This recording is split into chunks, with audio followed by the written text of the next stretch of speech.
we were getting up to $10 million profit a year at that, but I had employees. I have 120 plus employees doing this. It's like, and we were able to scale. I scaled down my company from 120 employees down to 9, and we've 3x'd our company. I mean, and the headaches are gone.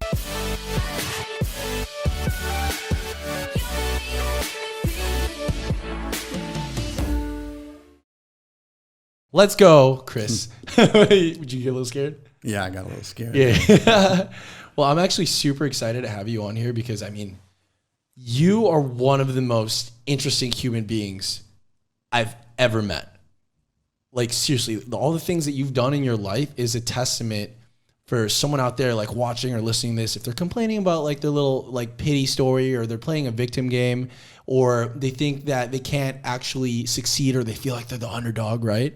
I hear your story, and it always gives not just me hope as a young entrepreneur, but I think everyone that you're reaching, even though you're reaching them indirectly because you're not even really focusing on your personal brand. Yeah, I appreciate that, and I get that a lot on that. So, yeah, it's, you know, I didn't get started in life until I was 42 years old. And prior to that, I mean, the most I had ever made in my life, my highest income year was $39,800, and that's before taxes. So it's nothing. You know, it's absolutely. And that was at 42 years old. I mean, I had my whole life to do that. And at the time, 42 years old, I was homeless in a car, a 1982 Mercedes. On that. And the nice thing about those things is that you can do a little adjustment on the carburetor, and I'm not mechanical at all, and you can make it run off of vegetable oil. So I had this really cool arrangement with the local restaurants where I'd go by and I would say, hey, can I pick up your vegetable oil? Because normally they've got to pay somebody to pick it up, right? I'll pick it up for free every week. And like, yeah, no problem. Go ahead and do that. So I'd filter it out, and I had all the fuel that I wanted. Yeah, it's insane. Like, because I want to... And I don't know if you ever know the story of how I met you, because I kind of just like stumbled upon your dinner table. I almost like crashed it in Singapore. I think it was a year or two ago. Do you remember that? Go ahead. Oh my God. Okay. So it's so interesting because I remember my entire life, I was always working alone, right? I was like building my business, and I was like, oh, like I could do this by myself. I don't need anyone's help. And I was able to scale my business pretty fast.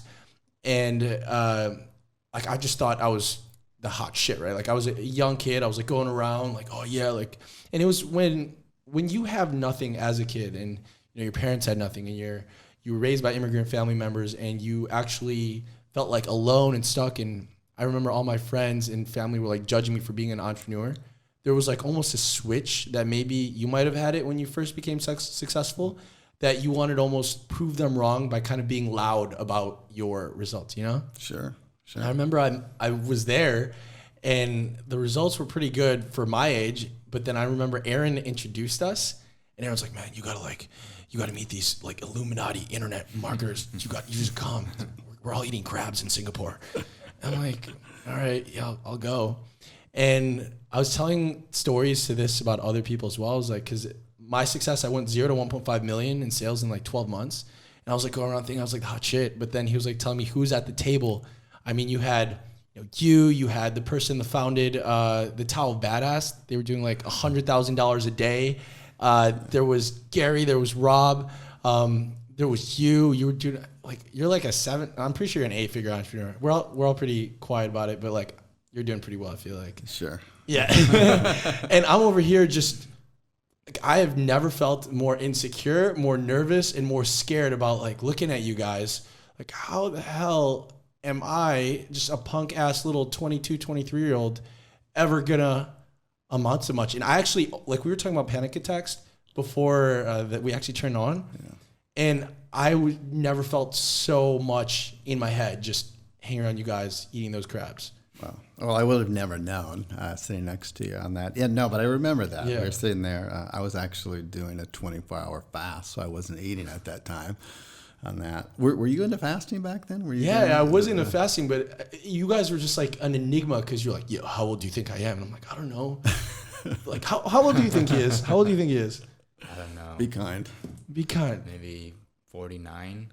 He's not being very kind.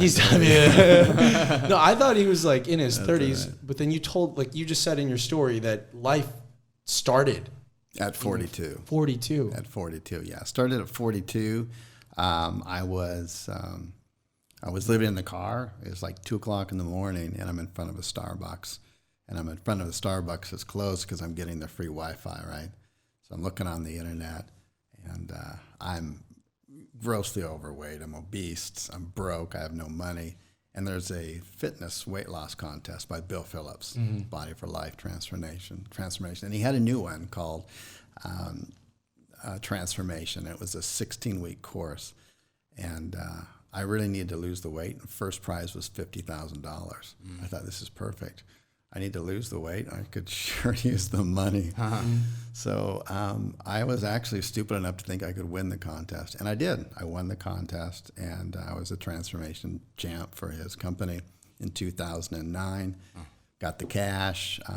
Bill Phillips really took kind of a liking to me. He took me under his wing, hanging around his home in Beverly Hills, and I'm hanging around all these amazing people that are making all this money, right? Who are some of the people that were just celebrities, right? Yeah, there's like there's like Paula Abdul was up there. She has an incredible transformation story, and at the time she was worth like $320 million and stuff. And there's just other people, Joe Polish, and there's just a lot of other heavy hitters hanging around, and they're all impressed by my transformation, physical. They're like in awe of it, and I'm like, it's nothing. I'm in awe of all your incomes and what you've done with your lives. And so I just bridged the gap. I said, you know what, if I can make that physical transformation, why can't I apply that financially into other areas of your life? And that's where I really kind of learned at that point, at the old age of 42, that what you do in one area of your life, you do in all. You cannot compartmentalize things. So people who try to like focus on fitness and just on that fitness area only, but the other areas of their life are not healthy, it's not going to happen. It's not congruent. You want to make sure you're congruent in all areas of your life. And then it just kind of, it's fluid at that point. It's really easy. Yeah, it's amazing because you're one of the most well-balanced people that I've ever met. Like, you're super shredded. You know, you make good money. You're not paying taxes legally. Legally. We're going to put that there. That's going to be a whole nother podcast in itself. And I've never seen so many people that talk about you when you're not around, and they just only have nice things to say about you. But what I want to like kind of go back to is, because I want to know exactly what was going on through your mind. Because when you were around, you know, the Joe Polishes, the Paula Abduls, you're surrounded by all these people that were making ridiculous amount of income, and you were just in your car filling it up with vegetable oil just a couple weeks prior. What was going on in your mind? Well, at first, I remember, like everyone else, I was just in awe of it, kind of starstruck. Yeah. Maybe a little bit, maybe how you felt at the dinner table back in I Singapore. was like, man, where the hell am I? But I think 10x more, because instead of sitting in a restaurant, I'm in a Beverly Hills mansion, and I can't get over the fact that there's only one person that lives there, which is Bill Phillips. And he had, I counted 8 full-time staff there. Wow. I'm like, wait a minute. If he's got 8 full-time staff, that means he's probably paying them $50,000 a piece. And to me, $50,000, I'd never even, that's the first time I made $50,000 because I won that contest. And I'm like, I just could not wrap my mind around that. But, and then, you know, all of a sudden people would come over and they're like, wait a minute, I think I know that person. It's Paula Abdul. Wait a minute. I was like, what the hell? Yeah. And it's like, you're just starstruck, but then you just start hanging around. And once you're able to let go of that, you realize that they're just normal people that have high achievements in their life, and they're hyper-focused. And once you get over that, then it's like, well, if they're doing it, why can't I do it? You know, I'm seeing really no difference here. You know, other than they're focused, and they usually have a passion. And it's like so common for people that like make that entire switch to feel like a fraud or self-imposter syndrome. You know, it's like so normal. Did you experience that when you went from, you know, the car to being surrounded by all these people, or did it just feel like something? Luckily, I got to skip that stage that a lot of people don't on that. And that's just because I was just so immersed. Yeah. And I think what happens, I don't know for sure, but I think what happens is that some people, they will gain a lot of success quickly. and then they'll lose it, and they'll usually go back down. But that's normally because they're so close to their old environment, their old selves. I was completely immersed in a brand new environment. I wasn't in a car anymore. I'm hanging around Beverly Hills. I've got all new friends, right? So there's nothing familiar for me to like go back to and say, oh, this is where I belong, and this is more familiar to me. So luckily I didn't. And the first year in business, I made $1.5 million in profit. And then Screw you, Mike. and then that was back in 2009. And I'm just hyper focusing because I'm just hanging around people in the environment. There's so much motivation there. And then I really got a lot of attention after that because I did the transformation, physical, and now the financial, and all these talk shows and all this kind of stuff. It's pretty fun. But the funnest thing was Dan Kennedy. You might be. Yeah, do you know old Dan? school. He has a nice mustache. Yeah. Old school cop writer, but man, he's a legend. And I got a call from his office. They said, "Hey, Dan Kennedy, I'd like to do an interview with you." And I'm like, "Who's Dan Kennedy? I'm busy." No, thanks. I'm busy. And I hung up the phone. I got Paul Abdul over here. Got to hang out, you know. And I got a call back the next day from his office. Said, "You might want to Google him or something because he normally doesn't do this." So he said, then when she called back, she said, "I'll tell you what, if you come down and to a studio, do about an hour filming, he'll spend the entire day with you, which he normally charges $100,000 for." I'm like, wow, okay, I could probably do this. And I did. It was just amazing, you know? Yeah, no, it's so insane. I think what you did was so amazing, the immersive side of things, because you were able to just make leaps and bounds. Like for me, my immersive period was like taking a one-way trip ticket from, like a suburbs of Chicago all the way to Thailand. But even when I was like in Thailand, I was still kind of the person that was like the biggest fish, but I was just in a small pond, right? And when I met you guys at the dinner, I was like, holy crap. Like I felt so uncomfortable. I was like one of those times that you probably have never experienced this because, you're like just a savage at like life. But like, for example, when I go on dates or whatever, and I just feel nervous, I'll just start drinking like a lot of water. I'm like, I don't know what to say. I'm just going to start drinking water. Wouldn't even be thirsty, right? And I was like, I wouldn't even know what to say. But it's so cool to see that entire shift in your mindset. And I think one of your biggest superpowers is you were able to, like, there's this quote, it says, at any given moment, you need to be willing to sacrifice who you are for what you will become.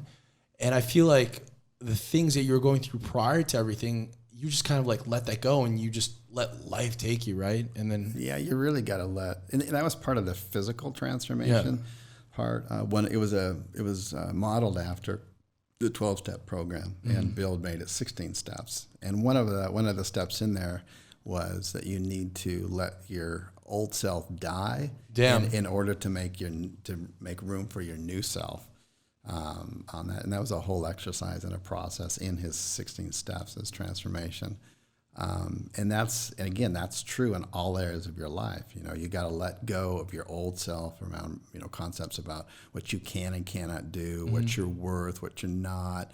Your confidence, are you too much in your head all the time? I mean, you got to let go of all that stuff if you want to make true transformational changes. And a real transformational change isn't something temporary. It's something so dramatic that people literally can't recognize you, not just physically, but like when they talk to you, it's like, I don't even recognize you, dude. I mean, you sound like a completely different person. That's a real transformation where you really let your old self go and you let the new self in. Yeah. Can you describe your old self? Because right now they're seeing you and they're like, all right, this guy's shredded. This guy has like nice hair. This guy is like hyper focused and, he lives in Bali and everything looks good. But for most people, because I've seen the pictures, you're completely different. I don't even recognize myself. It's almost like that guy ate you and then absorbed your qualities, like one of those like cartoon characters. And then he just kind of wore you as a mask. And then there was just like this.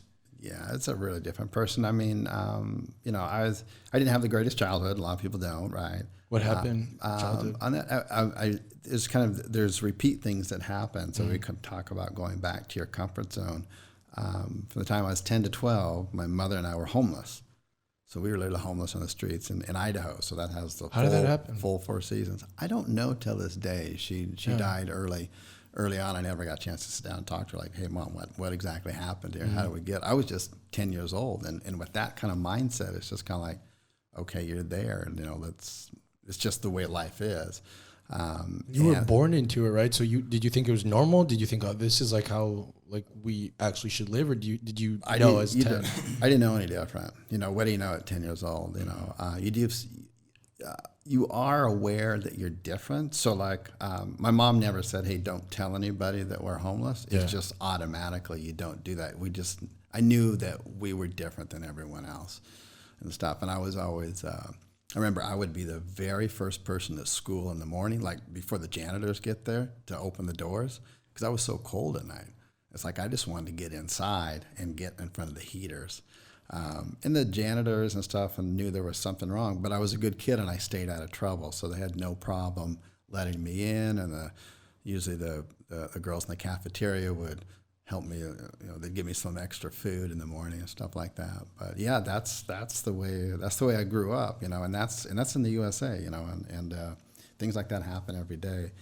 But yeah, after 2 years, moved in with our grandparents and stuff. But that whole cycle of living that way completely changed me as a person forever. But it's also a cycle. I ended up going back to homeless again, when I was 40 to 42. So what happened in the meantime? Because like that was like 30 years of. I was just a basic. I was just a bottom. I just a 100% underachiever in every area, and an expert at avoiding life. So I avoided life by overeating. I was a binge eater, so that was my drug of choice. Overdrank, and just hung around other people that do the same things, and it's just like that becomes life, and it's just this huge downward spiral, and you just don't even realize it. And you sit around and you put people down who make a lot of money. It's just all this ridiculous stuff, and it's like, thank goodness I got out of that.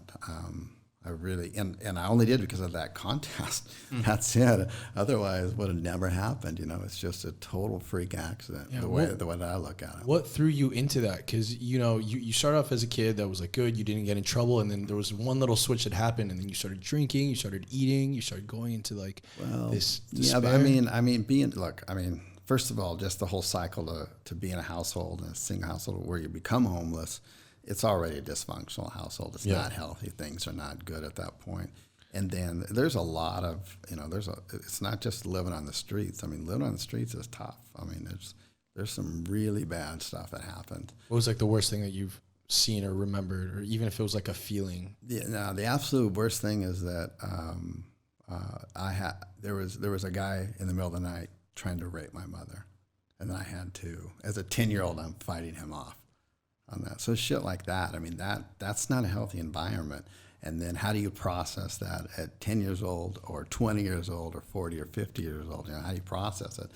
If you don't have a good environment to do that, you're going to reach for the path of least resistance, which is going to be, how do I take away this emotional pain like right away? Well, it's going to be food, or it'll be drugs, or whatever people's choice is to avoid on that. And what happens is that when you avoid those things because they're painful, you're missing out on like going head on into it. Like, this is painful, it's painful, but when you go into it, there's a golden nugget at the end, and that golden nugget is you and who you really are.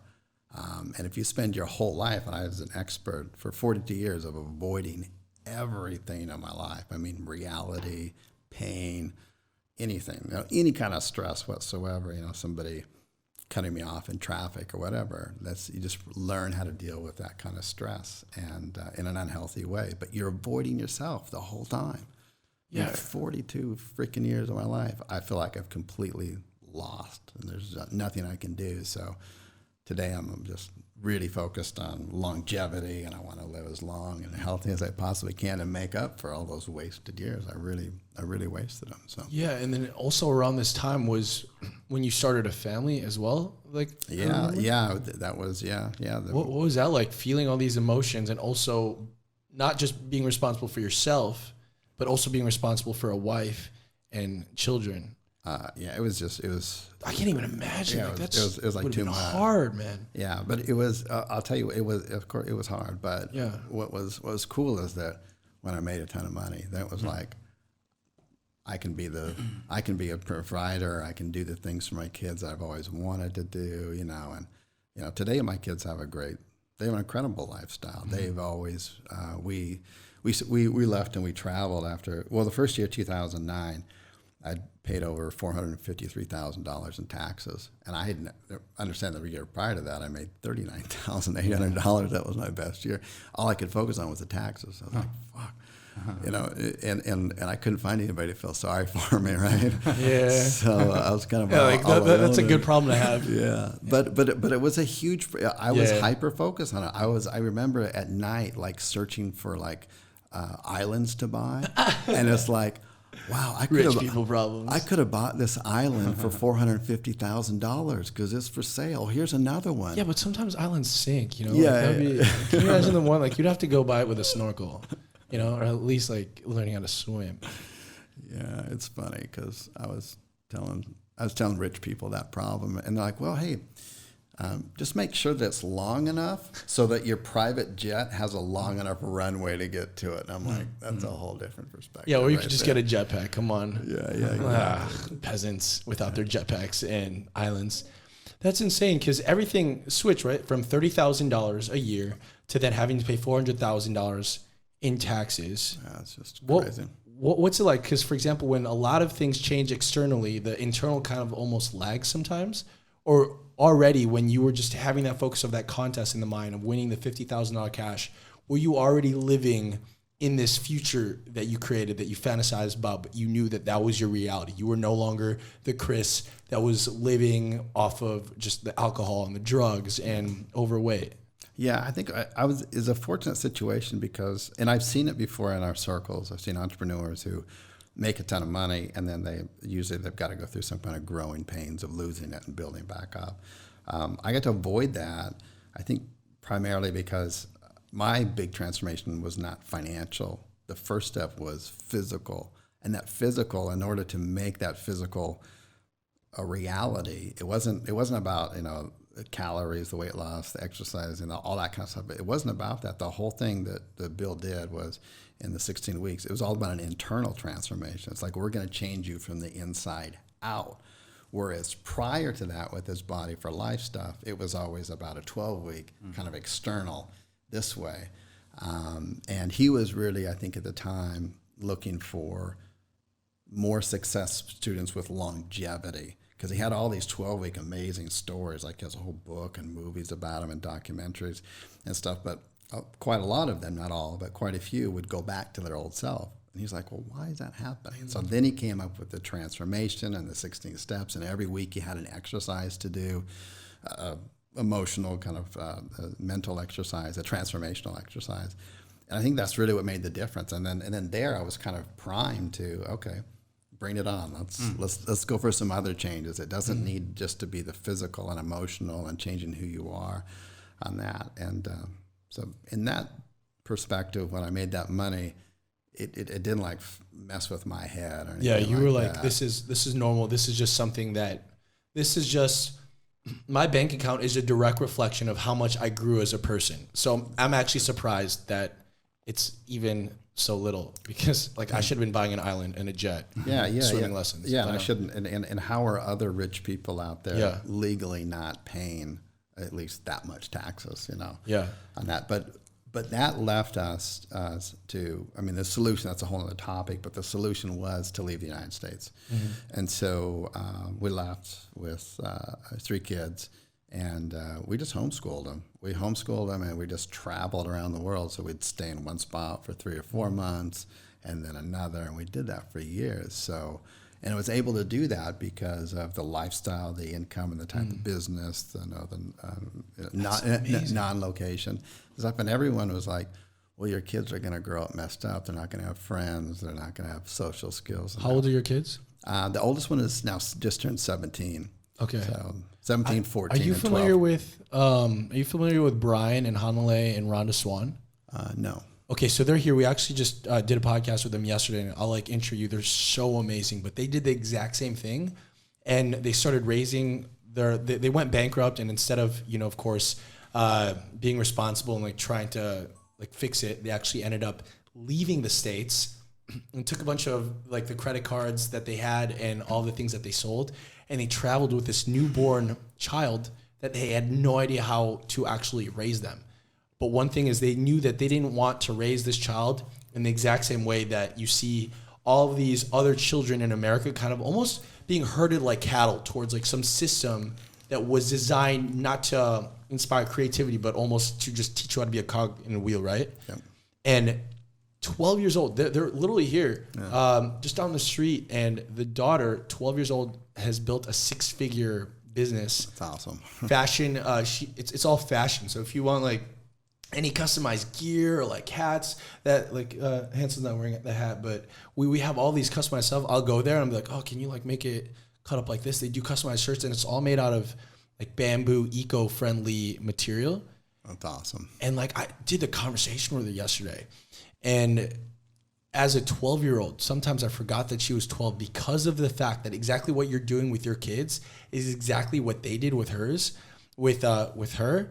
And of course, in the beginning, they were ridiculed. But then years and years down the road, when they're doing amazing things, your daughter, your son are creating amazing companies that are changing the world. They're going to be like, oh, yeah, you know, I knew that was going to happen with Chris's kids all the time, you know? Yeah. And it's so weird that happens, right? That they judge you. Yeah, well, I mean, it's not normal, right? So Yeah. you're stepping outside of the norm. And so I think people have the best intentions. Most of the time, they're probably like, I don't want you to get hurt, so this is, you know, I'm just looking after you. But yeah, I mean, my kids today speak 3 languages fluently. You know, we live part of the year in Barcelona, the other part in Korea. And I've just fallen in love with Valley, so got a place here. So I really like it here.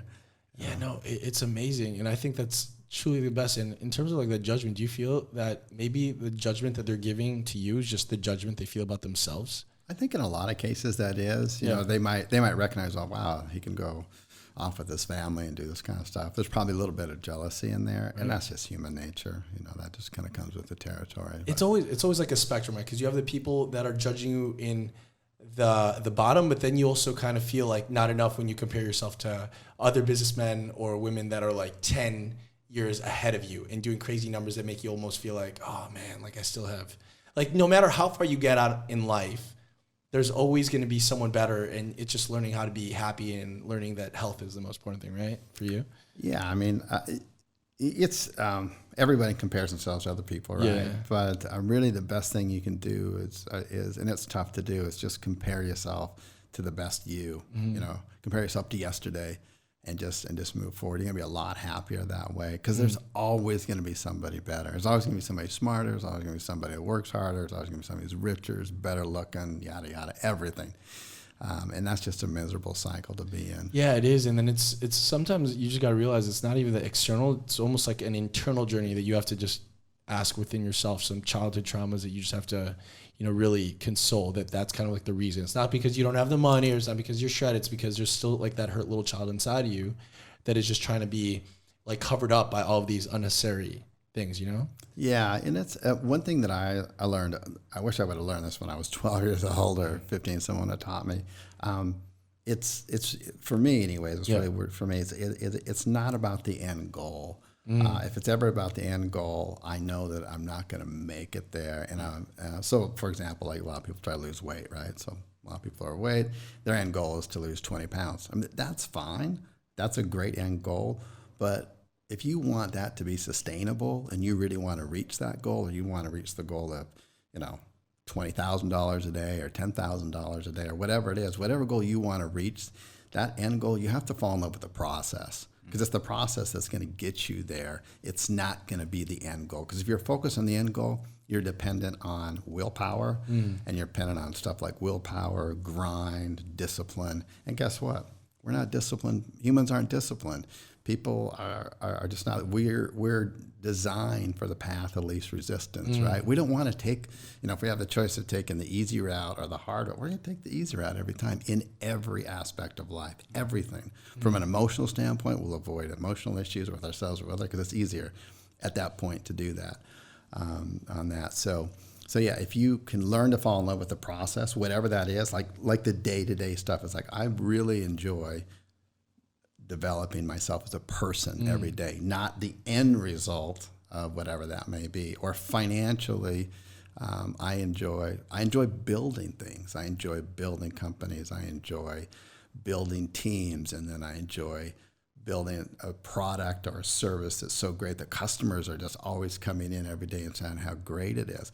I enjoy that process. I was like, okay, how do we get more happy customers? Okay, let's dig deeper there. How do we get, how do we this team building thing is fun when you do it right, when you hire intelligent people, hardworking, and you do all the right stuff, and you start building this team. It's like, this is a lot of fun, guys. I mean, and gal, this is really cool in here. Everyone's pushing themselves and stuff. And that's a lot of fun. That process is addictive every day. Whereas if you're just focused on, man, I got to make money and it'll get you pretty far, but it's not sustainable. Yeah, the process is amazing because when you focus on the process, you almost look back and you're like, holy crap, when did I get all this success? Because you're not focused on the end thing. It's like I remember Jim Rohn or Darren Hardy, they say, that which you pursue will elude you. Kind of like if you're always pursuing the sexy girl at the bar or the club, right? But then, we have you at the club at Sing Point. You'll just do like your little dance move. And it's almost like, they just flock to you, but you're not even focused on all of them because you're just focusing on your enjoyment in your process of having fun. And this is without alcohol. He doesn't drink. Like seeing him going out, having more fun, that was one of those inspirations that also got me to stop drinking. Total side note. But you said a lot about processes, and that's like a very key thing that most entrepreneurs don't realize because there's like this thing that's happening right now in social media where it's like hustle 16 hours a day, like grind, like hit your head on the laptop until you figure it out. And it's not necessarily the best process. It's just like angle, and do whatever it takes to get there. What I'm like super curious on, and I think would help not just like me, but I feel like I'm speaking to everyone else that's listening to this, and even like Hanson, he's building this amazing video service for entrepreneurs to help them with their editing. What were the processes like when you had that $1.5 million in profit that first year? That was a disaster. That was a disaster. Yeah, it was. Because it was just like hitting the fan. Yeah, because I was really working 16, 18 hours a day. Some nights I would stay up all night. What was a typical day? Because each one of those days kind of built up to something epic, right? Yeah, just nonstop. And I became exhausted physically. It's like, I can't do this anymore. I got to find some happy medium. But over time, didn't happen overnight, but over time and hiring coaches, huge investment in yourself. You hire the right kind of coaches or mentors or whatever you can do to get around other people.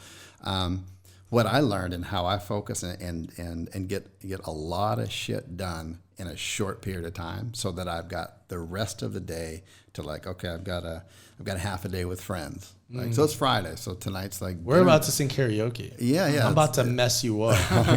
Yeah. So it's like, that's, you have to enjoy that stuff. I have to have me time, just alone time, and stuff. So the best advice I would give to entrepreneurs just starting out is, first of all, throw that grind stuff away. Yeah. Okay. You have the best intentions, but let's grind in a really focused way. So how I do that is, I'm not a meditator. I'm not someone to say, wow, you should meditate because all these kind of benefits. Just close your eyes, boy. Yeah, I'm like, whatever. I could never do that.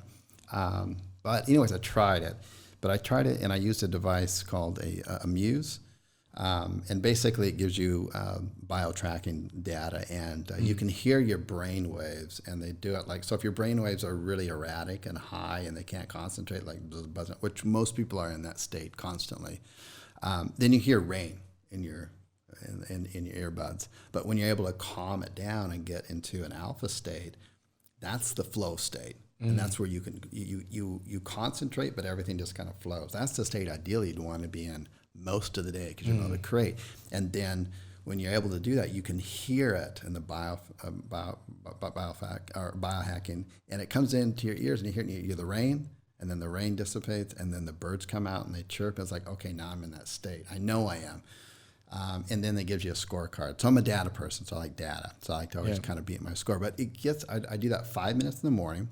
Yeah, I have the data, and it gets me in that flow state. And then I make sure that for the next 3 hours, if people just did this alone, for the next 3 hours, I'm doing what I call just lifting the heaviest rocks that I have on that plate. So that's always going to be high-level creative stuff. It's going to be the creating, the process, the building. So I block it into 15 minutes. So my first 3 hours of the day, it's like 8:50, my alarm goes off. I have 10 minutes where I move around, get water, boom, top of the hour, I'm back on for 50 minutes. My alarm goes off. Nothing can interrupt me at that time. Everything's off, and I'm fully focused. And while I'm in that state that I first get myself in by meditating, then I keep that hyper focus, whatever I'm working on. And most people can't concentrate on one thing for more than about a minute or two at the most, and then their brain is off going this direction and this direction, that direction. They're like goldfishes. Yeah, exactly. The attention of a goldfish or less. And if you can train, anyone can train their mind to do this by just a couple, like 5 minutes of meditation. It's not a big deal, right? And then if you ever find yourself getting out of that state, while you're trying to lift those heavy rocks, getting the most important things done, then you want to just kind of meditate again for a minute or two. And it's like a muscle. You'll end up flexing it and getting good. So that's the first 3 hours, right? Nothing crazy. It's just discipline. Then after that, it's brain's pretty exhausted. At least mine is. So it's hyper. I mean, this is like working out at a gym. It's hyper focused. Nothing is getting in the way. It's like if you try to, you're writing ad copy or you're trying to solve problems, and that's all that entrepreneurs do, right? They just solve problems. If you solve a big problem, you're going to get a big paycheck. More money. Yeah, exactly. So that's all you're doing. So if you can stay hyper focused doing that, turn off all the social media, like no one can contact me during those 3 hours. Then after that, you gotta, as part of an entrepreneur, you've got to do shit you don't like to do. There might be a merchant account that got closed, or you got to create some kind of documents, or banks wondering why there's so much money coming in, or whatever. There's all kinds of shit. Or you have a high-level person in your company just leave. Then you leave the rest a couple hours for that stuff. After your brain's tired, those are the little rocks you lift, but you wake up strong, you lift the big rocks. If you just did that, that's 3 hours a day. That's not 16 hours, that's not 19. You're going to get more shit done in those 3 hours, and then the next couple hours just do your admin crap that everyone's got to do, and then close the books. You're done. Yeah, it's like so weird because, like, I could even in my mornings they're sacred, and that's why I can't really have any roommates or whatever, and like that is my time for me. And if you ever meet me there, I'm a freaking asshole. I'm like, I'm like a PMSing like old grandma or something like that, because those mornings, just one little thing that gets off your attention, could be a little notification or whatever, it'll take another hour or two to just get back into that flow, right? There's a lot of studies on that too, and that's the restart. So even if it's like you're sitting there and you're focused, and maybe you're really focused on, let's just say ad copy, that's what we're doing right now, doing a lot of ad copy, writing that, and just someone message you. And it's just like, I'll just check it. It's just 30 seconds, and then you go, okay, turn it off. And then you have to dive back in. And if you try to get back into that creative state, depending on the person, can take you 5 to 15 minutes to get back to where you were just by checking that. So just turn all that off. You don't need to turn off all day long. Just give yourself 3 hours a day, 5 days a week. That's it. You'll get more stuff done than anybody. And the thing is that once you train your mind to become that focused on like one thing, one project, then the mind just keeps running. No matter what you're doing during the day, that stuff is still going on in the back of your mind. You're like, oh yeah, that's a great idea. And you write that down, and it just brings you back to where you were. So the next day when you wake up, you've already been thinking about all these ideas automatically because you're thinking about it. And then if you look at that process as, that's the process that it takes. And if you like enjoy challenging yourself to do that, it's like, hey, I'm going to get more stuff done in these next 3 hours than all these other crazy grinders are doing all the time. And I'm going to enjoy myself, and I'm going to have time during the day because, I like to do all the biohacking stuff. I mean, before I came here, I had my sauna, I did my cold. Get the ice bath. The ice bath, Shoot lasers at your freaking tummy, belly button. Yeah, all that kind of stuff. And I mean, I got a massage. I got a really good massage. So I enjoy that aspect of it, and that recharges me. And I have the freedom to do that because I've made the conscious choice that these 3 hours in the morning, I'm going to totally kick ass. And I mean, like really focus, like you've never focused before. Another good exercise I used to do, I got this from a coach, in addition to the meditation to help your brain focus, was to just practice reading with full intention. Like, I'm going to try to remember and soak in everything for the next 10 minutes. That's a hard exercise to do. It's like if you're reading, you're trying to absorb it. And it's like, okay, after 10 minutes, can I literally just absorb and repeat everything that I just read? Most people can't because they don't have the focus to do that. So that's another exercise you can do if you find yourself wandering. Yeah, like even like right now, for example, in this conversation, and I think that's why everything that I'm doing right now, it's what am I good at? What do I love doing? And what gets me more into that state of flow, right? Because that flow, the moment you're in it, you almost feel like you're in Limitless and you see all these like freaking numbers coming out and things just seem easier and conversations are easier. And it's almost like life is happening for you instead of to you. And that's why I think I transition everything to this, because it's like, man, when we're having this conversation, there's no other, I'm not thinking what I said 10 minutes ago. I'm not thinking 10 minutes of what I need to say in the future. It's just like, bam, laser beams, biohacking, right? And it's almost like the more you could just channel and get out of your own way, because your subconscious mind is powerful. You said this earlier with identity. That identity was, or you making the 1.5 million in profit the first year, you losing all that weight and getting like a 13 pack and just like traveling around the world and all that. That was, it's all good, but that wouldn't have never happened if the subconscious mind wasn't actively, going at it. And I feel like the problem with most people, especially if you probably experience this in either space, because you're in both, in many of your businesses, you are in the weight loss space and you're also helping people with their businesses and their finances and their systems and their strategies. And they just want that quick fix. That, can you just give me the hack? Or what about like the newest thing that could work? Like, I just need to, season my pixel, or then they just say some shit they don't even understand, right? Right. And deep down that it doesn't matter how much money they make right now, if they don't fix that thermostat in their brain where it says, you're at 19 degrees and you're trying to get to 30 degrees, and I'm talking about Celsius because we're in Bali and we don't do that Fahrenheit shit because for some reason the US has the most unnecessary, inconsistent measuring system from feet. Like, dude, the metric system is way better, right? Absolutely. Then they'd still just go back and revert to that person that they never wanted to be. Yeah. And why I'm like so curious is because you were able to do that in such a short amount of time. And now you're just like so happy. Like I've never seen someone so at peace, so healthy, and still able to have a good time. Yeah. Because some people are successful, but they look constipated all the time. Yeah, they're stressed out all the time. Yeah, you look like you're just like easy flow, never been constipated during your life. Do you think if you did the 3-hour method you do now, your first year, you would have the same results, less results, or more? I would have had more results, guaranteed. Yeah. Guaranteed. So working 3 hours, you would just crush you working 16 to 18 hours. Yeah, and it's also those 3 hours, you're just focused on one thing. Well, what was that business that you're doing in that first year? Because you got the transformation. It's the same business. It's the same. I've just grown and improved it since then. It's basically providing leads for local businesses. Okay. On that. So we grew that, and I just kept growing that. But I just fine-tuned it. So in the beginning, we were doing everything, right, for local businesses. And then I was like, this is 16, 20 hours a day, and I'm hiring people, and they can't take the stress and their stuff.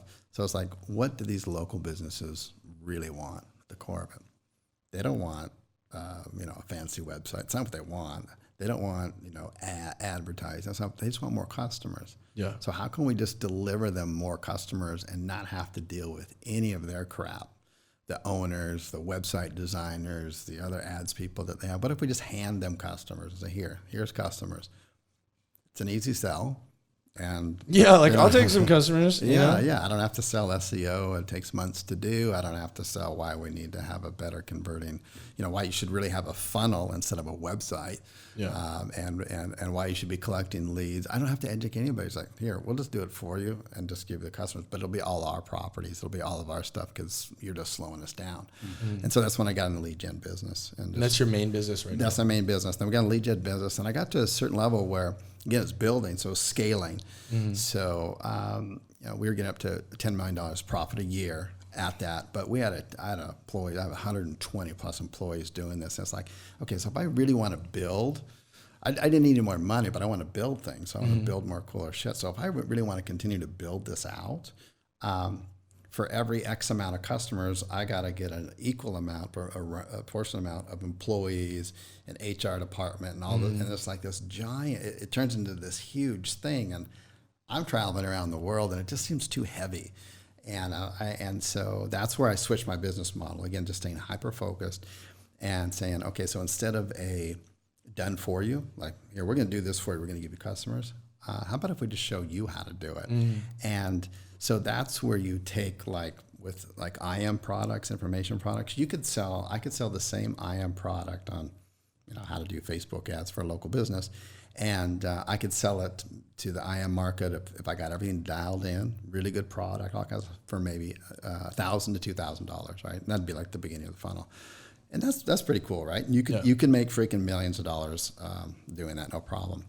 But if you have that same type of program, you can change nothing in it, and you hand it to a business owner, they'll pay $10,000 to $20,000 of it. So it's kind of like this. It's kind of like if you're going to go after people who want to lose weight, it's kind of the low end of the spectrum. Yeah. It's going to be maybe a $49.99 whatever product that you're going to get. But if you've got a really specialized knowledge for somebody who already goes to the gym, is committed to it, they're going to pay a premium for that, and they're going to have the best results, and they're going to be the easiest people to work with. So let me just flip that around to connect the dots. If you want to work with a wannabe entrepreneur, because everyone's like, I want a business, I want a lifestyle, until they actually have to like do any work, and it's probably not that much fun anymore. It's kind of like, I want to lose the weight, I want a six pack, I'm going to the gym, and then I realize it's not that much fun. If you're targeting people who already have a business, and now they want to take that, and they're fully invested in the business, they don't have to go through all the trials and errors of, what it takes to actually become an entrepreneur on that. That's a better customer. And we were able to scale. I scaled down my company from 120 employees down to 9, and we've 3x'd our company. I mean, and the headaches are gone. The headaches are gone. So it's just anyways, I don't know where I was going. No, that's amazing, because it's actually so helpful. Because, for example, for me, one of my biggest strengths ended up being my biggest weaknesses when I got started in business, because my brand, especially if you look at the old videos, please don't. It's like super. I run around Asia with a freaking red bandana, teaching people how to make $100 a day as a broke individual with my shirt off. My audience is so interesting. It's ages 25 to 34 male, which makes sense because that's like where I am at. Yeah. And then a very few, but like a still staggering amount that is like 45 to 54 women. So I think they just like seeing a half naked Asian guy run around. But I mean, I'll do ads, and I would sell like a low end offer, even something like $1,000. And people would come in, and the sales would be really good. But then I was wondering, how come I'm literally giving them everything, even the exact same products, but how come they're not actually succeeding to the point where I succeeded? And it's because they're just like, you almost have to, before you could give them success, they need to become a different human being, right? And one of the things that I was having the hardest time of was when I made the switch, was realizing that I literally had to change everything about my brand to scale it back down, to then build it back up to a business that actually fulfilled me more. Instead of living in the business, you're actually using it as just for more freedom to then live your life, And I think that's one of the most, I'm like so grateful that you just mentioned that, because it really just almost gives me some type of validation that what we're doing here is like so much better. Because I mean, before, money came easy, but I never felt fulfilled. I felt empty. I was looking at my customers, and I was like, okay, are these the type of people that I want to hang out with, or would I want to hang around with more badass entrepreneurs that, they have the money? So say if they want to take a portion of that, and then we all just put in money together, we get a bunch of cool videographers, and we want to say go to freaking Africa and dig a well for like a month and like help all of these kids, that we could actually leave our businesses instead of being too much in the weeds, right? Yeah. And like, I'm so grateful that you even just said that, because it's always weird and different when you completely change your business model.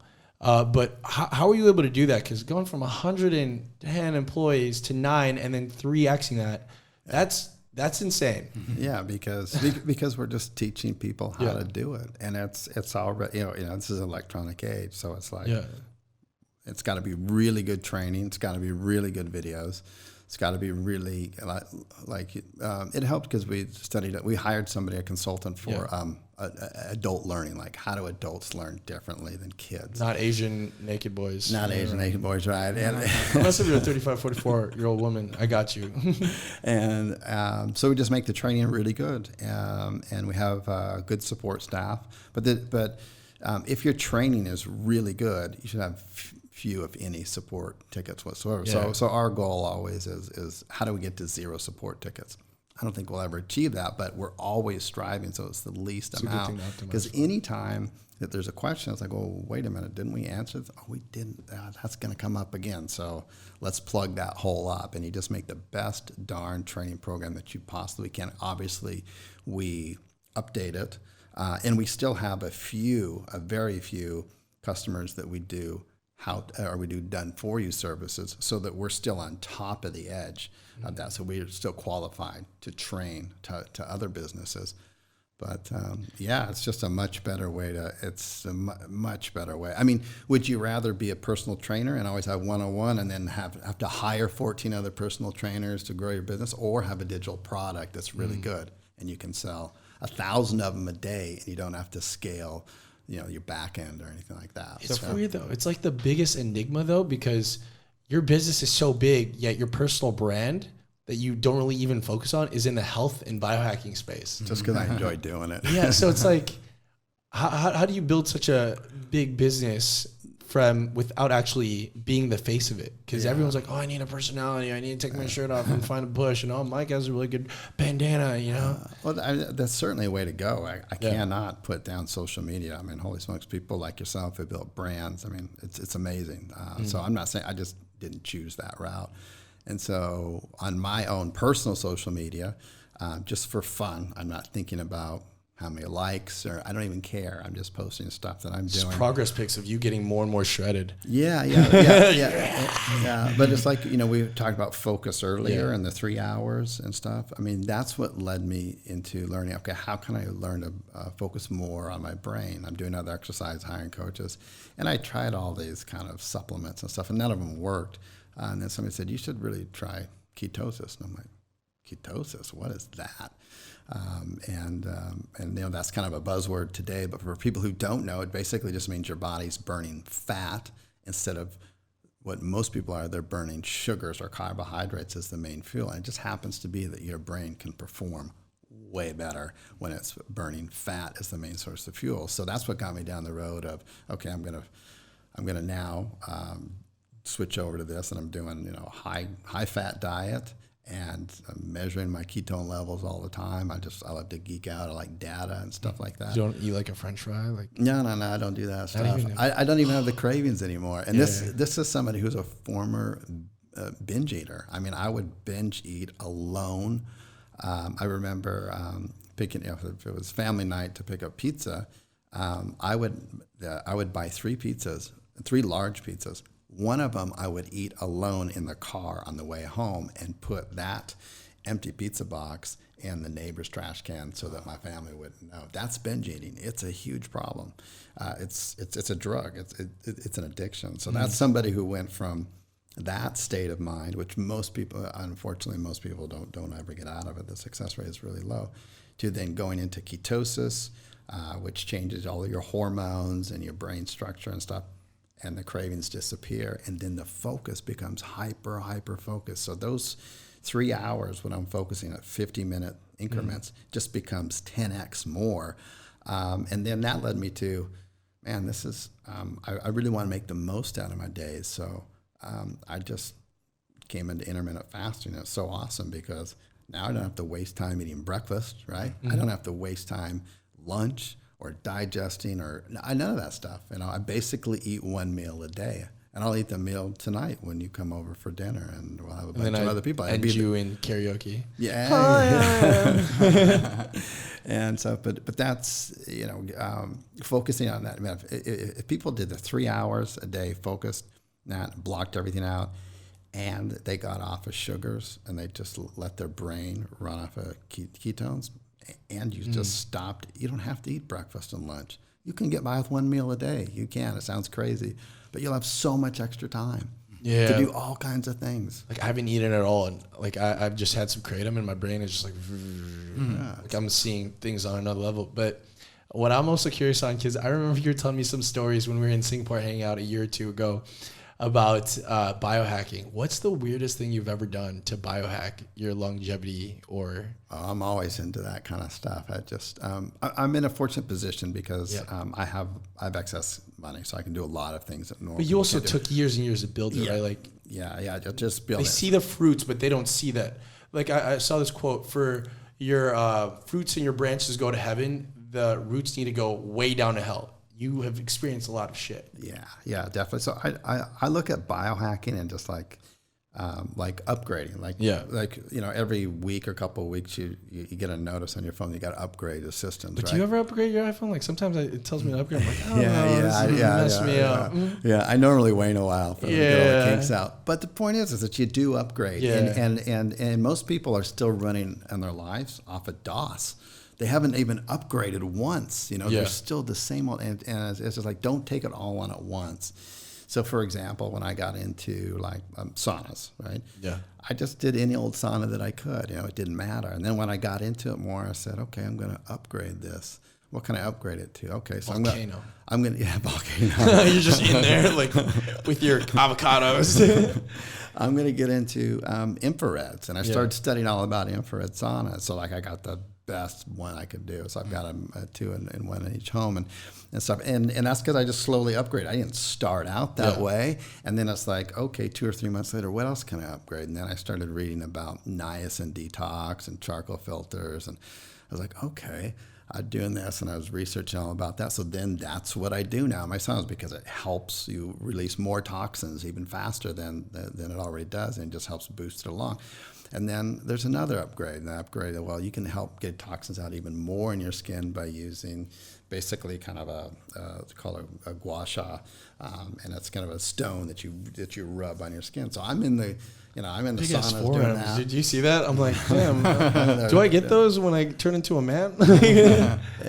and that's how you upgrade, right? Yeah. I didn't do it all at once. That'd be overwhelming. You'd be like a cyborg. Yeah. It's like the same thing with if you decide you want intermittent fast, you want to try it out. You don't just go from 0 to eating, your first meal at 5 p.m. Just skip breakfast. Just push it back like an hour. Just push it back. Yeah, just take it in stages on that. And so you asked what's the kind of the craziest the weirdest thing.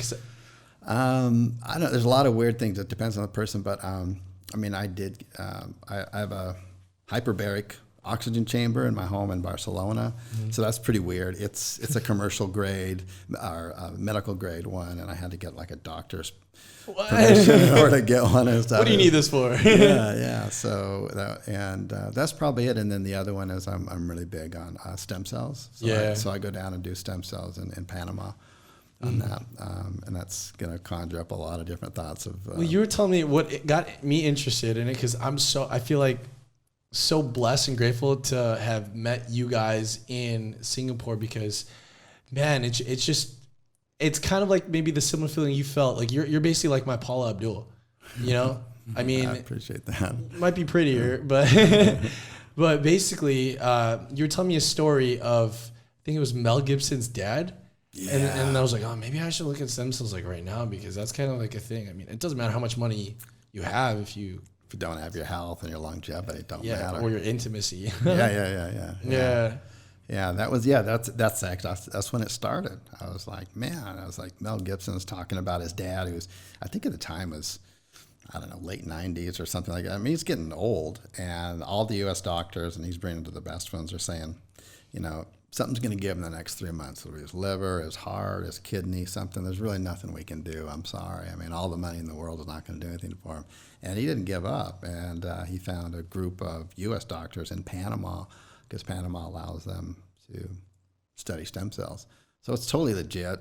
And took his dad down there, and also took one of his personal doctors down with him. Long story short, they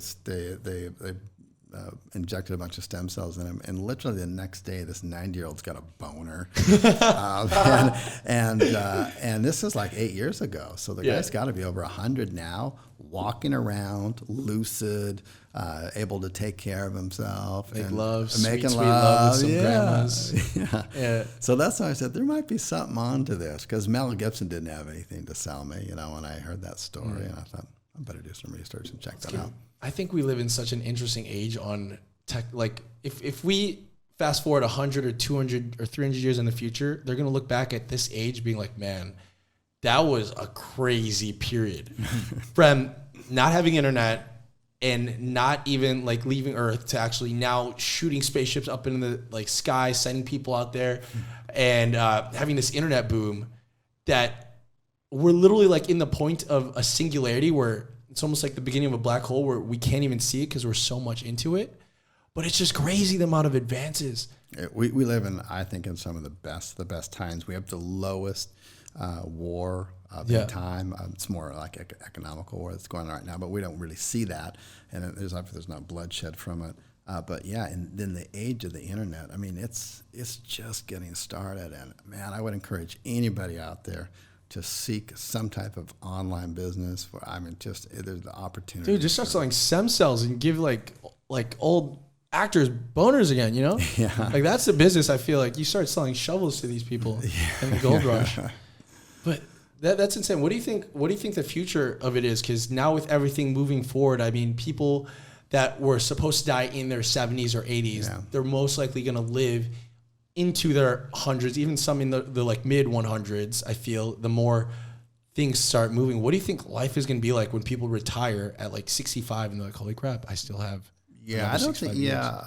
Definitely the way that I see it, just from hanging around the biohacking communities and going to events and stuff like that, is that right now there probably isn't technology to push us beyond 120 years, but there is the existing technology today to actually have such a high quality of mental and physical right up until you're 120 years old. Yeah, so I mean, and you're seeing it right now. There's people out there that are 80, 85 years old. They're doing gymnastics. They're doing triathletes. I mean, they don't look like an 80-year-old is supposed to look like, right? And that's going to all change. So the quality of life, this whole thing of 50, 60, 70 years old, and you're starting to hunch over, and you've got all these health problems and stuff, is going to change. You're going to see people that are going to be fit, flexible, lucid, alive, full of energy. Yeah, dead. I mean, why the hell not? That's how I want to get out. Like, That's how I'm gonna die. Just like one last just blood dead. Right.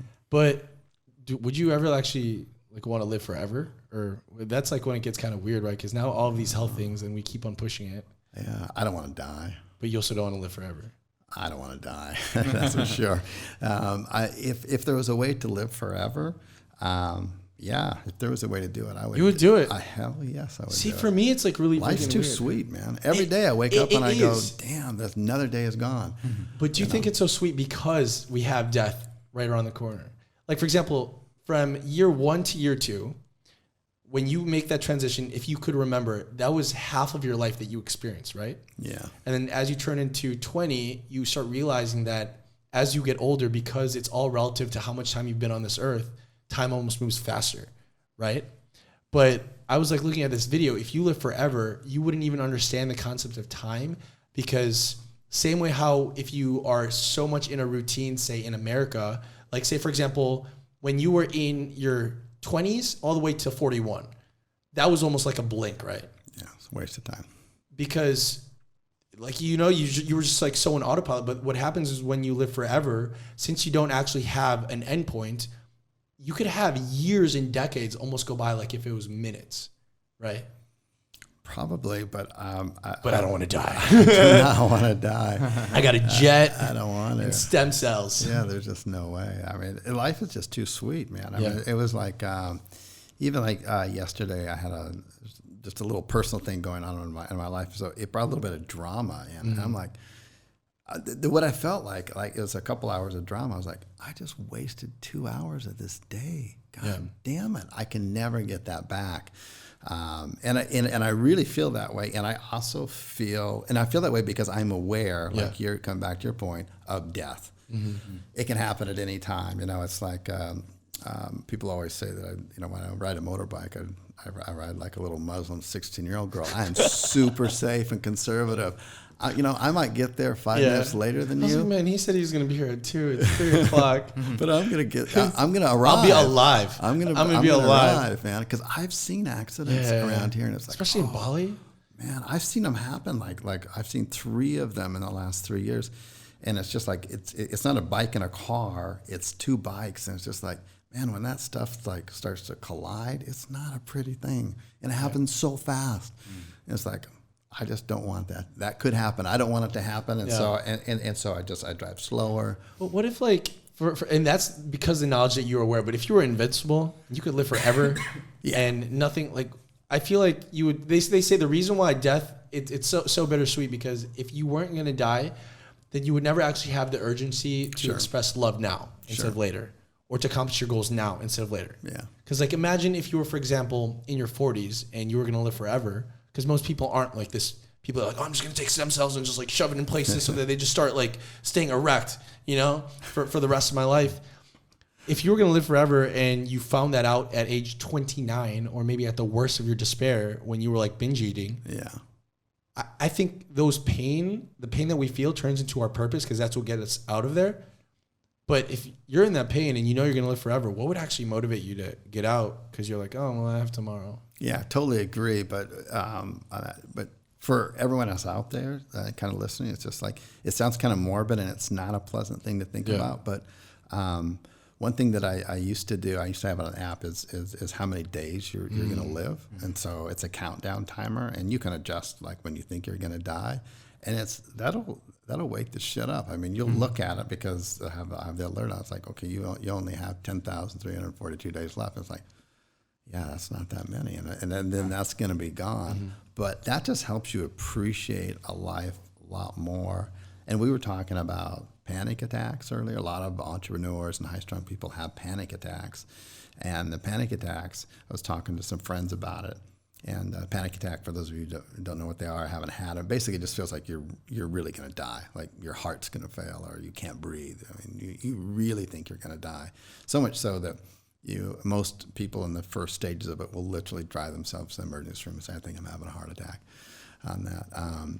But that experience allowed me, when I had a phase of panic attacks, it allowed me every time I had a panic attack and I was in the hospital convincing the doctor, no, you're wrong. It's not a panic attack. My heart is going to stop. It's like really, an hour in, like, I'm having a heart attack, sir. Let me in. It's like, we're having a great conversation right now. Yeah, I know. But you don't believe it because it feels so real. But it feels so real, like you're going to die. So you face death every time you have a panic attack because you think you're going to die.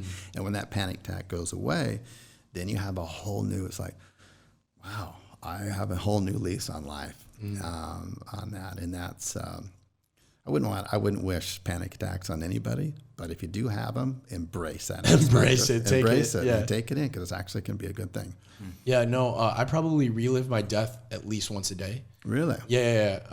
Because I went to a Tony Robbins event, and this is like I'm always trying to get into the source, or like get myself, because you can't really learn with your mind. You have to learn almost with your body, right? You have to almost emotionally and subconsciously burn it into your soul that life is so damn short. You can't just logically think about it. Your body needs to be aware so you could freaking be urgent about it. And the reason why I look like I'm on freaking like cocaine all the time and just like always on edge and just like doing this all the time is, I remember when, and I told the story so many times before, in like some of the old videos and stuff, is I remember when I went to a Tony Robbins event, there was like 8,000 people in the room.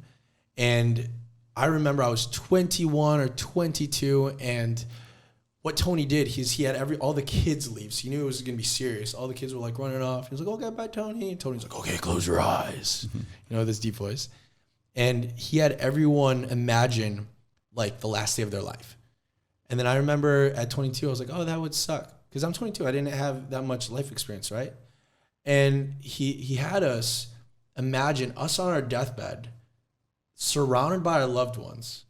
And not just surrounded by our loved ones, but as we were looking in the eyes of the doctor, telling our mom or our wife or our girlfriend at the time that we are no longer going to live, that we're about to die, around them, imagine all of like the dreams, the goals, the aspirations, the things that you could have done had you have had the courage to actually do the thing that you knew you needed to do. And I remember when I was like thinking about it, I was like 22, I was like, oh man, that would suck. That was like the first thing that could come to my mind. Oh, that would suck.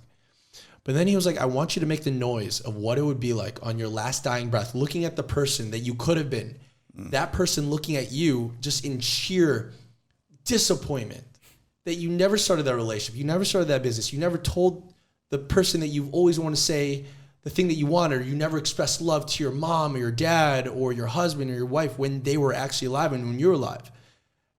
And make the sound that you would make knowing that that person that you could have seen, that greatness, that amazing human being, can never happen because you were too scared. That's going to be a horrible, horrific sound. Well, here's the thing. There was 8,000 people in the room. Wow. And I'm just this punk-ass 22-year-old kid. There was people in their 70s, in their 80s. 8,000 screams, man. Like, it instilled into me this new level of urgency that if I was going to live forever, I don't know if I would have had the balls to fucking go to Asia, to seek very uncomfortable situations, go to places where it really gets my ego in place and really chucks my humbleness at the door, right?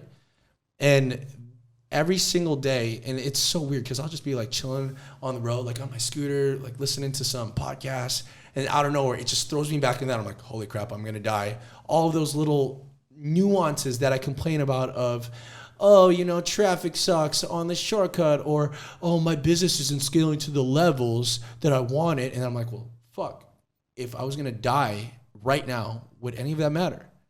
And I was like, well, what would matter? Conversations like this, man, like hanging out with amazing people like you. And it's so weird about that life thing. And I think entrepreneurs, they all kind of have that innate feeling of fearing death. That's why they want to be really freaking successful, so they can just buy a bunch of stem cells and shove it in their penises. Yeah, I think there's definitely a healthy dose of of awareness of death. Yeah. There's definitely a healthy dose of it. I didn't do the Tony Robbins thing, but when you were talking about that, and I was listening to you, and my first panic attack, I didn't even know what a panic attack was. And I came into the emergency room, and I'm like, I think I'm having a heart attack. And they could tell the look on my face. And so they just admit you go right to the front of the line. You go to a separate room where people are having heart attacks or can, and they just start hooking up things to you right away to see if you really are. And they didn't know what was wrong with me. There was something going on with my heart, but they didn't know, and they're being very cautious. And so I'm in there for like an hour, and I contact my kids. I have my kids come over, and my kids are around my bed. I think I'm dying. So I'm telling my kids, like, this is, I'm trying to give them all these little life lessons, and I don't know if I'm going to die right away or whatever. And it was that experience that you had with Tony Robbins, but in real in there, kids, and it's like looking at them, and they're crying, and I'm crying. I mean, it's real. It's as real gets. Obviously it wasn't a heart attack, and about 2 hours later, the doctor came in and said, "You're just having a panic attack." I'm like, well, what the hell is a panic attack? So, but yeah, I think a healthy dose of like your mortality is really, really important to have. You're certainly going to be more appreciative of your days on this earth and what you're going to do. What was your biggest regrets when you thought you were going to die on that bed? Oh, that I wasn't. The biggest one was that I was not going to see my kids turn into adults. I felt like I'd been robbed. I was just like, this is not right, you know. And did anything else matter, or was that the only thing like that? That was the most salient thought that I had in my mind. I wasn't focused on me. Not that that's not a bad thing. I'm not saying that at all. It's just that for me, with the kids standing right there, it was like it was just all about them. I'm like, these incredible little human beings. I don't think I'm going to be able to see them grow up. I'm not going to be a part of their lives. I'm being robbed of something like that. I wasn't thinking about success or money or anything like that, because that just wasn't the environment there. And at that time, I had a pretty healthy dose of success, so I wasn't really thinking about that at the time. But how did you cure the panic attacks? I left the U.S. Leave the U.S. if you are having panic attacks. I left the U.S. and it was just like they just went away. And I don't know if it has different stress levels or what. I have no idea. And I don't want to sound like anti-American, but I left the U.S. and just like they just went away. Because like what you're describing, I feel like I had like a mini panic attack the other day. It's like, what is this? It's crazy. Yeah. Was it breathing or your heart? Yeah, or I felt chest? like, what is this? A heart attack? Like what? Yeah. I woke up at like 3 a.m. and I was like, Yeah. Wake up in the middle of the night because you can't breathe. Yeah. And then your heart, you're like, what is going on? So it happened like two times in a row. And then last night I was like, what is going on with me? So I was like trying to listen to like meditation and stuff like that. And just like, there's no downside to meditation. So I think it was like, we had a conversation about being in your head, and it's just like my mind was going about all these things. And then just being in the present, I think it's starting to help me like not have these panic attacks. So last night was like the first night of good sleep I've had in like a week. Yeah, that's awesome. And why did you think you had a good night's sleep? What were the things that led up to it? I'm thinking that it's because I'm listening to more positive, like trying to drown out the things in my head and replacing it with positive, like guided meditations and stuff like that. So it's not my default program running in my head. It's just like me listening to something else, and that helps me fall asleep. And then once I'm asleep, I feel like I'm good. Yeah, it always comes back, performance, to be a higher performing human being. It always goes back to the basics. We all know what to do. It's like, I should probably meditate a few minutes a day. I should probably stop drinking as much alcohol. I should probably go to the gym. I should probably, not work as much. It all comes back to that kind of stuff, And I think I would probably, with me leaving the United States, I was a little bit, it was easier for me to do that kind of stuff. But I think you're on the right track. You started meditation, being more aware. Definitely, if you're a coffee drinker, I would, cut that stuff off at 10 or 11 in the morning. Because that stuff doesn't help out with the panic attacks. Well, they even say that anxiety and depression is just stagnant energy.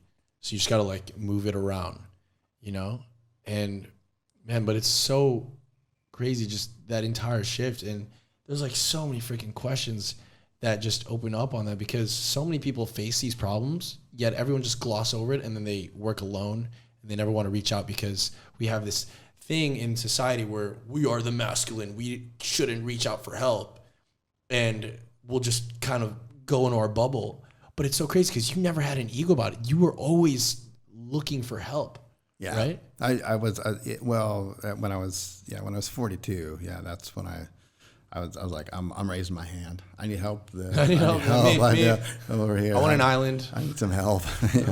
And stuff. And I think that's a huge thing. But I mean, one thing that just makes everyone feel more empowered is just think of the last time that you connected with another human being. It could have been on a plane ride of a complete stranger, and you're talking, and all of a sudden you part ways. You'll never see him again. It's like, man, I felt more connected to that person in this 2 hours than I have, my brothers, my sisters, or whatever. And it's just like that human connection is so important and so healing. So I think that's all part, and we all know that, right? We know that inherently, and we feel good about it. So it's really good to take the time out to do that. It's so weird because at the end of the day, all of this biohacking, all of these things that we can do to our body, it will not do anything if we don't have human connection. Yeah, that's the bottom line. I think it's, are you familiar with like fractals? A little bit. Fractals are interesting. So for those that don't know, fractals are kind of like the shape that the more you zoom into it, it's kind of trippy. It just never ends, right? Like for example, a tree is a fractal because if you keep on going to a tree, no matter how far deep you get in a cellular level, it's still going to look like a tree, right? Or a snowflake. But it's the exact same thing I feel like with our cells and how we operate with the world, right? So I think, and I'm not a specialist because I was supposed to be a dentist, so I don't know anything about diseases. So don't really like hold me to this. But for example, some people that have disease, we'll just go cancer, right? For example, like I have a lot of family members that had cancer, and when you look at what a cancer is, it's like this cell in your body that thinks it's alone. And then because it thinks it's alone, even though there's all these healthy cells around, it just starts multiplying because it's just afraid, right? And it just freaks out to the point where due to the cell feeling alone, it's what actually is the demise. But then you look at the grander scheme of things, and most of the times the person that's having the disease or the dis-ease in their life, it's because same way how that cell feels like it's alone and it freaks out, or in this case, maybe has a panic attack and just like starts duplicating, something in that personal life on how that cell communicates with other cells is exactly how they communicate with other human beings, Yeah. I I totally agree with that 100%. That's a really interesting perspective. If To you go think from about the it, micro to like the macro, using that same kind of train of thought, and human connection. So we had the biggest experiment during the Vietnam War. Yeah. There was an estimated 800,000 troops that were going to be coming home from the Vietnam War that were all addicted to heroin. I mean, this is one of the most addictive street drugs out there, and that's how they dealt with it out there, right? So President Nixon, I think it was Nixon at the time, he put together a whole team of people like we don't want to unleash almost 1 million addicts on the streets here. That's gonna be like The Walking Dead. that are trained killers, right? Oh my God. So it's like, man, this is really serious. Well, what happened is that they came back and they're all prepared for this and stuff, and it's like the psychologists and the nurses and stuff are coming back and reporting, and they're saying, these guys are fine. And it's like, no, you're wrong. And Nixon fired a bunch of them, rebuilt the staff up. You've got these addicts out there. And the thing is that they reproduced that same experiment with rats. And so they took rats and they put rats in a cage, this ugly little cage with steel floors and stuff. It's like being in jail, right? And they gave them 2 types of water. One had heroin in it, and the other was just water. Over time, they get addicted to the heroin, right? And then they eventually kill themselves because they just overdose. Well, they took that same experiment with the 2 different bottles, giving the rats a choice, but now they put rats in what they called rat heaven. And it was like all these rats in this great environment, and they had all the cheese that they wanted, and there was a nice ratio of male to female. And they had toys. There was 2 female rats for every one. Yeah. So it was an awesome place to be. And guess what happened?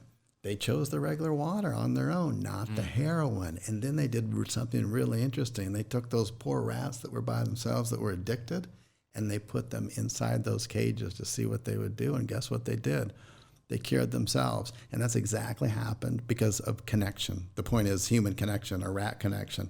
You have to belong to a community, whether that's a community of 1, 2, or 5, or 11, or your tribe or whatever. And the same thing happened with the Vietnam War. They were in that cell like the rats were, and they had the choice of the 2 waters, and they chose the one to deal with it because they were alone. Because addiction is not about the drugs.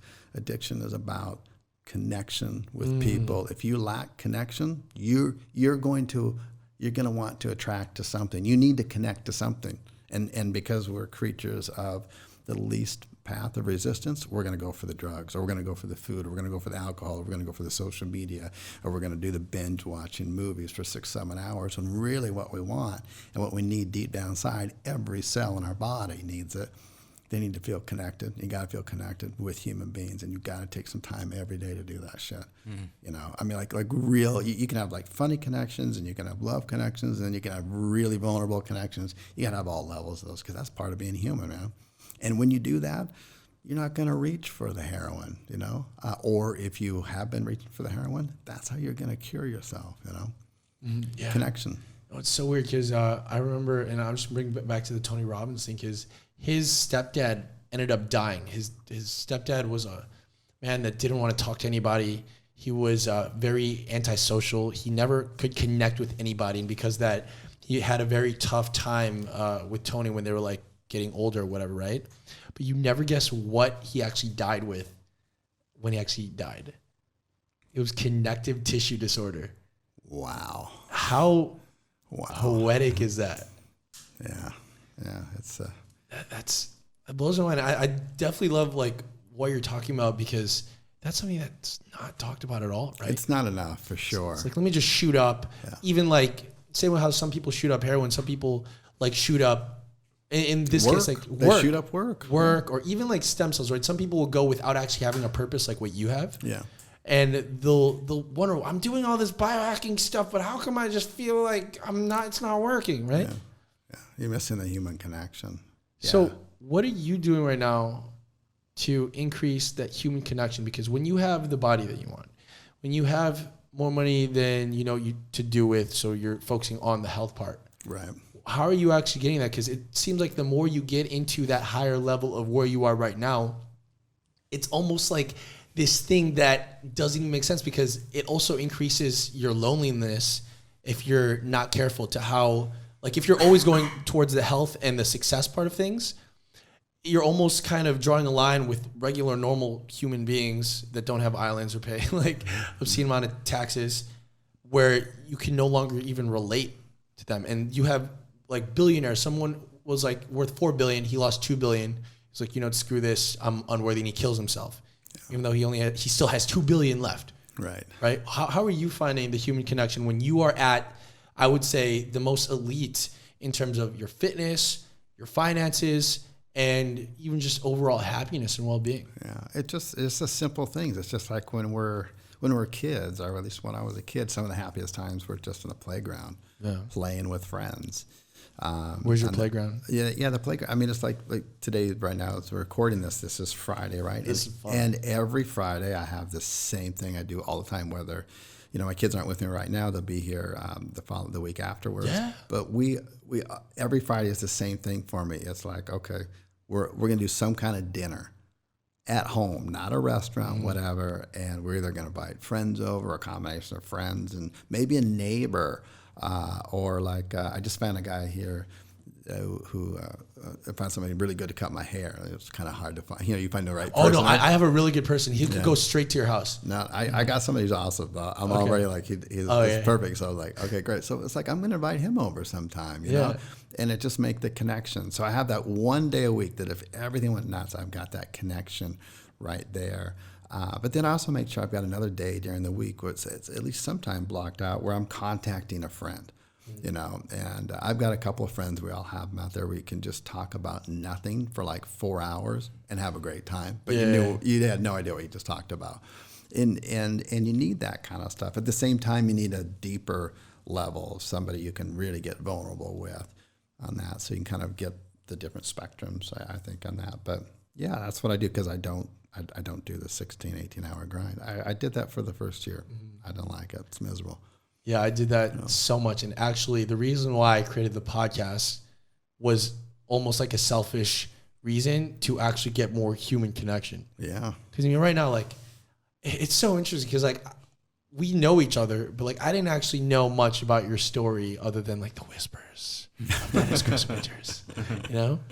But even just like sitting here like in front of you and there's like no phones on us, we're not thinking about anything else, and just like being really present on who you are as a person, like it's really hitting me like, holy crap, I thought you were amazing before, but dude, you were such an amazing human being, you know? And I wish you just lived forever and ever so that like 1,000 years in the future, you're still doing your dance moves and still inspiring the next generation of people that just feel lost, stuck, scared, unwanted, unloved, and really giving them hope, man. So it's like kind of, it's amazing because your voice, even though you're not focusing on your personal brand, your voice alone, even just talking to me and like the people that you almost like bless as you walk around through life, you are making such an amazing impact in their life. And I don't even know if you know just to the extent that you're actually changing people's lives. And I think it doesn't matter like how much money you have. I don't even care if like you're more shredded than me, even though I feel like we're really close. We're really close. Just give me time. But man, dude, you just have this aura, this energy about you that just it's so amazing to see, man. No, I appreciate that. And like I truly appreciate it. And where can people find you? Where's your address? Yeah, where's your address? Social media. Chris Winters, you'll find social media, basically just Facebook and Instagram. Amazing, man. Yeah. So hey, thank you so much. I know we have to do karaoke and dinner. Bam, tonight. It is a great conversation.